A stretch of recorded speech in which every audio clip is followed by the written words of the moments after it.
Hello everyone, as of today we are 12 weeks out from Sydney Marathon, so I want to get this video ASAP so that you guys can prepare for Sydney Marathon as best as possible with my tips. Sydney Marathon is a huge race this year. We got Kipchoge coming, it's the first year of the World Majors. Hopefully Kipchoge is watching this video so he can get some tips from me.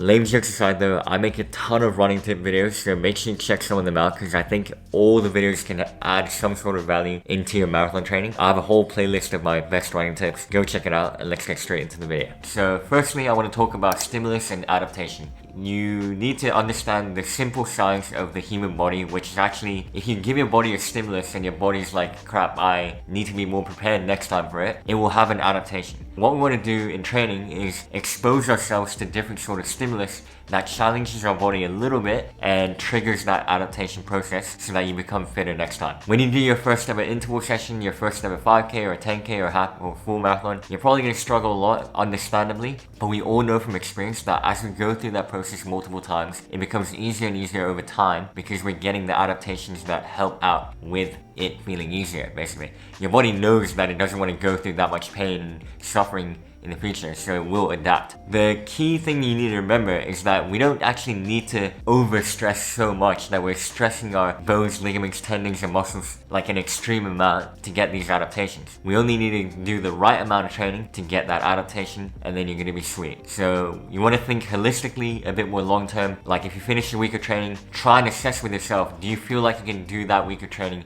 multiple weeks in a row, or do you feel like you're really fatigued and you can't repeat that another week? If that is the case, you're probably training a little bit too much and you're not thinking long term enough, because we want to string together consecutive, consistent, solid weeks, but not have like one insane week and then drop down for multiple weeks in a row. Think about longevity more than having one good week. And this leads me on quite nicely to my next point, which is actually to try and get as fit as possible with the least amount of training possible, technically. For a lot of the points that I'm making in this video, I've actually already made full videos on it, so definitely go check them out. I think you'll get a lot of value from it. There's a lot of nuance to it, and obviously it helps if you have a running coach to kind of discuss this with. As a general rule of thumb, if you train an insane amount for your current level and you get the PB that you want, great, but it leaves you less room for improvement in the future because you've already trained at this level and you have to train even more to get even more of a stimulus and adaptation. You kind of want to get fit ideally with the lowest amount of training possible. That's not saying get lazy and do the least amount of training possible, but I'm saying try and be mindful about not overtraining because it leaves you a bit of room for improvement in the future.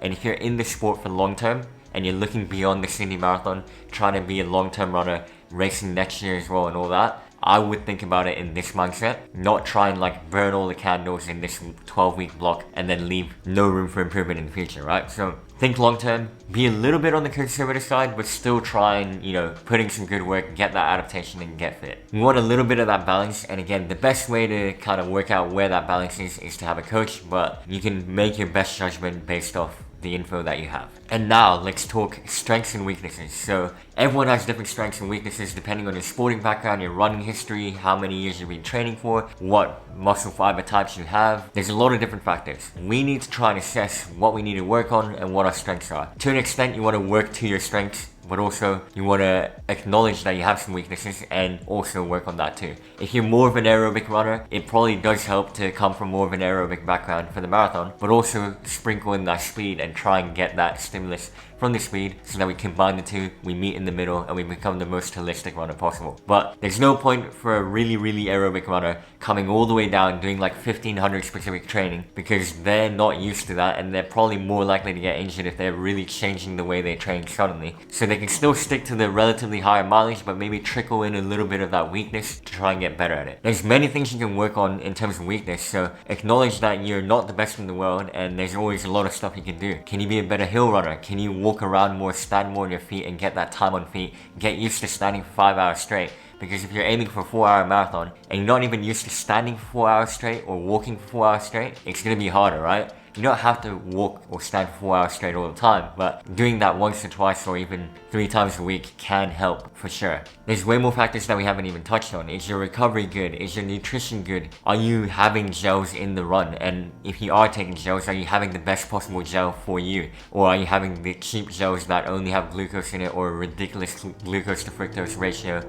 that isn't going to help with the gut in the race? And obviously my recommendations for gels are Precision. That's technically a little bit biased because I am an ambassador for them, but at the same time they do produce the best gels based on science, in my opinion, alongside Maurten and Fix Nutrition as well. The best thing about Precision is their 90-gram running gels, and those are just pouches that have a screw cap, and you can have as much or as little as you want, which is very, very handy, and you don't have to worry about opening gel packets and disposing it and whatnot. There's literally 3 gels in one pouch. As a side note, running gels are very complicated, and I made a really good comprehensive guide with sports nutritionist Gabby Villa. She has experience fueling world record ultramarathon performances, 2 of them in fact, so she really knows her stuff. Definitely go check out my video that I made with her, link will be in the description. So I am acknowledging that there are other brands that are as good as Precision in my opinion, but Precision's up there, and I love the taste, and yeah, I'm a big fan of Precision. I was before I became an ambassador as well, so huge shout out to them. But yeah, you need to work out and training in your long runs. What amount of gels can you tolerate? Like how many carbs an hour can you tolerate? How frequently do you want to take gels? You want to find the right amount of fueling that's going to make sure that you don't hit the wall, but you also don't ruin your stomach, right? So you need to find that balance between the two, and that's important to practice and training as well. You got 12 weeks from now, make use of every single long run, try and experiment with the nutrition. Another thing you can do is, again, get used to the race routine, try and do your Sunday long runs in the morning, make it like a race simulation, wake up the same amount of hours before you would for the Sydney Marathon. Yeah, try breakfast strategies and different stuff. Like, is it better for you to shower before a race? It is for me. I found that it really works well for me, but other people are like, nah, don't shower. So experiment and see how you feel. Really make use of everything. Get organized. Do you get chafing in places? Moving swiftly onwards, let's quickly talk about the mind. So we have person A and person B. Person A has a really good mindset. He tries to make everything feel easy, and person B has a negative mindset. He thinks that marathon pace is really hard. Let's say they're both in the same fitness, and their goal pace for the marathon is 4 minutes per kilometer, both of them. Now let's think about this intervention where person A and person B go through 12 weeks of training. Person A thinks that marathon pace is easy the whole time,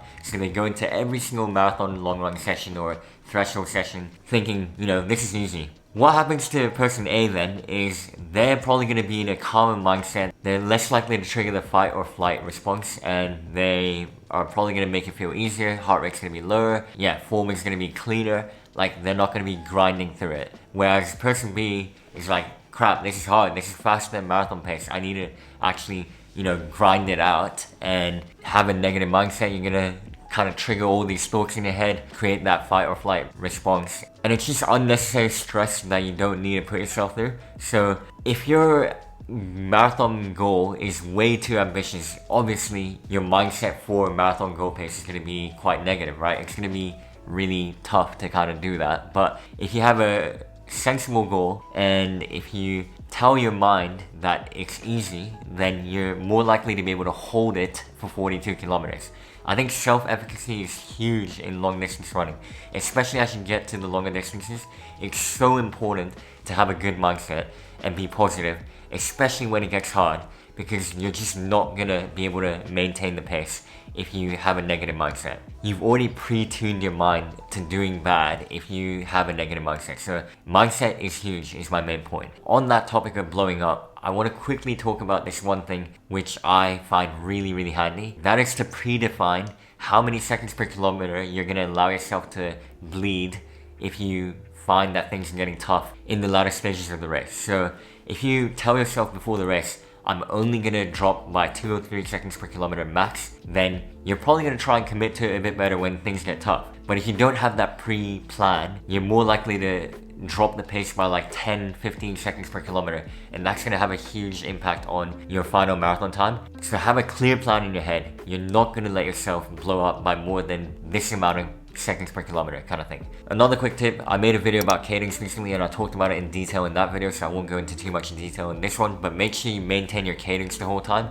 because maintaining your cadence will be a huge factor in making sure that you don't blow up too much. So now let's talk about pacing and racing IQ. Some people just are really smart in races and other people are not. And if you're watching this video and you've watched this far, you're probably a smart person, you want to do well, and yeah, I think you will be fine. Make sure to remind yourself that Sydney Marathon starts with a downhill. Don't send it. Eccentric contractions are more likely to make your muscles go sore than concentric contractions. So when you're running downhill, you're really prone to absolutely destroying your quads. And you'll thank yourself later by going chill at the start. It's so tempting to go quick at the start when it's a downhill, but do not go too quick, is my best advice. I would go in with more of a mindset of use that downhill to make goal marathon race pace feel easy. Because it will feel easier when you're going downhill. You don't need to go quicker than marathon pace. Maybe a couple seconds per K is fine, but you don't need to go significantly quicker. Another common mistake I see, and this is to do with bad racing IQ, is people on the start line really tense at the start line. They kind of duck down. They look like they're about to do a 100-meter sprint, and then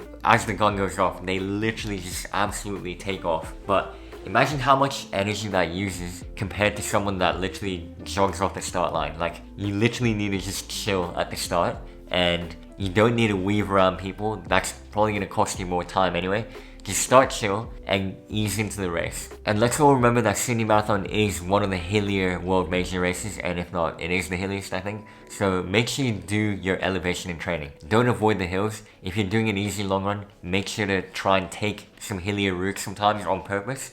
And even on the easy runs, you don't have to go quicker on the hills, you just have to adjust to it, but get used to the elevation. Because if you purely just run around Darling Harbour or whatever, you're not going to get used to the elevation, and it's not going to help you out when it comes to race day. I think this is a bit of a yappy video. I don't think there was much structure to it, so I apologize, but I hope that I gave enough points throughout that you guys can kind of take into your training, and hopefully it helps you out. If you know a friend that needs this video, make sure to send it to them, because we want to make sure that everyone does well at Sydney Marathon. It's a really big event, and it's going to be epic this year, so I really hope that everyone does well. Now, as always, thank you so much for watching this video. I have a buy me a coffee link in the description, which if anyone has a few dollars to spare, it's a donation site, and it just keeps me going as a uni student, which is always hugely appreciated. But make sure to leave a like, comment below, subscribe, and I'll see you in the next video.